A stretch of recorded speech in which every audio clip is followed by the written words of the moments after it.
Welcome to Nikki's Nightmares, where chilling tales come to life.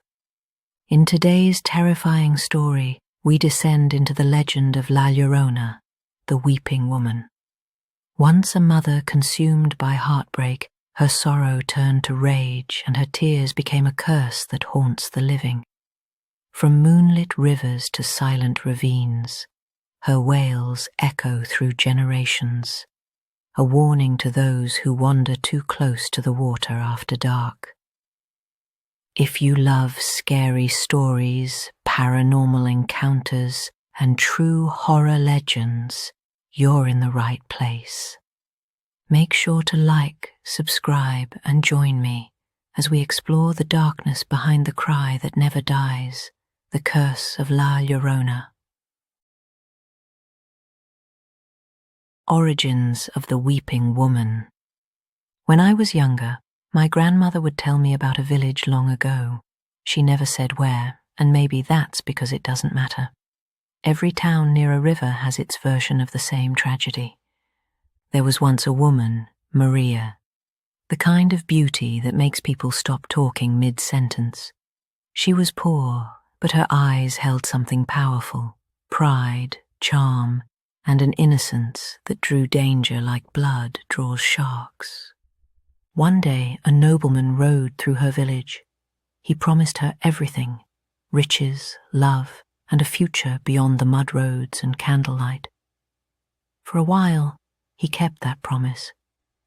They had 2 sons, but as quickly as he appeared, he began to fade, until one day he returned not for her, but for another woman. They said Maria's scream could be heard across the valley that night. They said she ran to the river, carrying her sons. And when the sun rose, she was alone. The water still, the children gone. Her grief was so deep, it split her soul in 2. Some say she took her own life that night. Others say she wandered until her body gave out. The legend says she was filled with grief by her own actions, that she drowned herself. But that's not where the story ends, because when she reached heaven's gates, a voice asked her a single question. "Where are your children?" And she could only scream back, "Mis hijos, my children." That's when she was cast back to earth, cursed to roam the waters forever, searching, crying, wailing. They say if you hear her, you're already too close. The night my mother met La Llorona. When I was little, my mother told me about the night she saw her. She grew up in a small village outside Zacatecas, the kind of place where the moon seemed closer and silence had a weight to it. She was about 14, and like most houses back then, the bathroom wasn't inside. It was down a dirt path behind the house. That night, around 3 in the morning, she woke up needing to go. She whispered for her mum, but there was no answer. She tried again, louder, still nothing. Frustration turned to fear as the seconds dragged on. Then she saw someone standing at the foot of her bed. It looked like her mother, wearing a white robe she'd never seen before. Her face, blank, arms outstretched. My mum said the air turned freezing, so cold her breath came out in clouds. But what made her blood run cold was when she looked down and realized the woman's feet weren't touching the ground. She screamed and threw the blanket over her head. Her real mother, wearing a completely different nightgown, came running in seconds later. No one believed her, not until a few nights later, when the lights went out during a storm and the entire family slept together in the living room. At 3 a.m. they heard it, a woman's wail drifting down the street, long, drawn out, desperate. "Ay, mis hijos." No one slept after that. The river game. My father grew up hundreds of miles away in a different village. But his story wasn't so different. He was 7 when it happened. The local kids played a game they called Vampiro, a twisted version of tag they'd play by the river at night. He and 2 friends ran down toward the water to hide behind some brush. They crouched low, laughing, trying not to breathe too loudly. Then they heard splashing. At first they thought it was a cow crossing the shallow water. But then came the sound. Soft footsteps that weren't footsteps at all. Someone was moving through the river without making ripples. When they looked, they saw her. A woman in white, her head bowed, long black hair dripping into the current. She wasn't walking, she was gliding, just inches above the ground. None of them spoke. They just stared, frozen. Then one boy whispered, "Run." They didn't need to be told twice. When they got back to the village, panting and pale, other kids were already there, eyes wide, faces ghostly. They'd seen her too. That was the last night anyone ever played Vampiro. The woman by the ravine. When I was 9, I thought the stories were just that. Stories. One summer evening, my friend Daniel and I were riding our bikes after dark. We knew we weren't supposed to, but rebellion has its own thrill. As the sun dipped below the horizon, we found ourselves near a ravine we used to play in, catching frogs and skipping stones. That's when I saw her. A woman standing knee-deep in the water.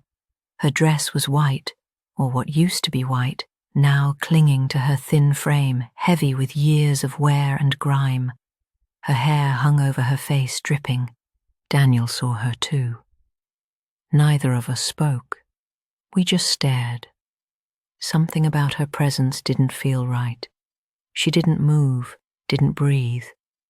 We turned and pedaled home as fast as we could. Later that night, after my parents sent me to bed, I heard crying outside. At first, I thought it was a coyote. Their howls could sound almost human sometimes. But then I realized it wasn't an animal. It was her. I looked out my window and saw the same woman walking slowly down the street. Her head still bowed. She didn't look at me, didn't make a sound, just drifted, her long white gown brushing the pavement without leaving a single mark. I didn't tell anyone until years later, not until I heard the stories again and realized what I'd seen. The ditch behind the trailer. Years later, when I lived in El Paso, I met a man who swore he'd heard her too. He was 11 in the early 90s, living in a trailer with his parents near an irrigation ditch. One night, he woke to the sound of a woman screaming. Not crying, screaming. It came from outside, distant at first, then closer. The animals in the neighborhood, cats, dogs, began howling and whimpering all at once.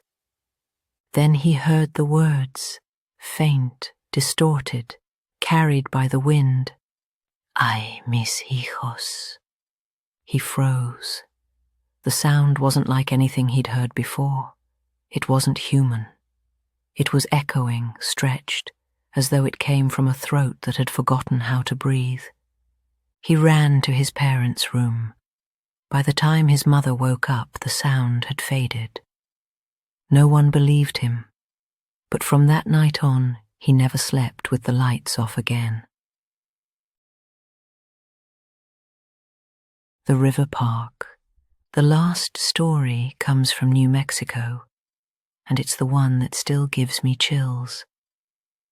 A young woman and her friend went to a park by the river. It was late, around 10:30 at night, the kind of silence that feels like the world is holding its breath. They were laughing, sitting on the swings when they heard it. A woman screaming for help. "Ayúdame! Help me!" It was close, maybe 50 feet away. They looked toward the river and saw a woman in white sprint beneath the overpass and vanish into the water. Neither of them moved. Then the air went still, unnaturally still, like even the insects had stopped breathing. Without speaking, they turned and ran across the highway, too scared to go back under the bridge. They never returned to that park again. The curse of her cry. Every version of the story ends the same way, with a sound, a wail. Some say it's grief, others say it's hunger, but everyone agrees on one thing. Once you hear her cry, it never really leaves you.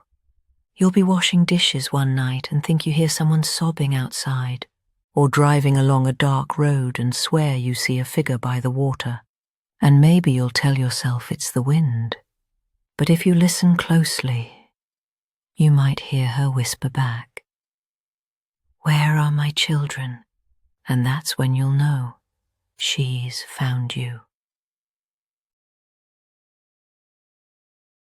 The story ends here, but the terror does not. Join me again, like, comment, and subscribe if you dare.